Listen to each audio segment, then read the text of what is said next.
সমাজ সেবা ভারতীর পক্ষ থেকে এবং সর্বোপরি 94 নম্বর ওয়ার্ডের সকল সেবক ও সেবিকাদের পক্ষ থেকে আমি শর্মিষ্ঠা রায় সকলকে জানাই সুপ্রভাত।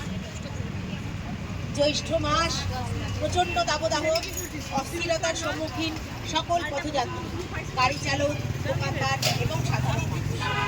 এই দাবদাহের জ্বালাকে কিছুটা স্বস্তি দেওয়ার লক্ষ্যে আজ আমরা পৌঁছে গিয়েছি ঢাকার মোড়ে ঢাকা কালীবাড়ির বিপরীতে। এখানকার অগণিত মানুষের কাছে একটাই আবেদন, আপনারা আপনাদের সহযোগিতার হাত আমাদের দিকে বাড়িয়ে দিন, যাতে আগামী দিনে আমরা বিভিন্ন সেবামূলক কাজে ব্রতী হতে পারি। একটু পানীয় শরবতের মাধ্যমে আমরা শুরু করলাম সেবার কাজ। ভবিষ্যতে আরও অনেক ছোট বড় মাঝারি মেজো সেজো বিভিন্ন ধরনের সেবামূলক কাজে আগ্রহী আমরা আপনাদের কাছে আশীর্বাদ প্রার্থনা করছি। সকলের কাছে অনুরোধ করছি যাতে আপনারা সকলে আমাদের এই ছোট্ট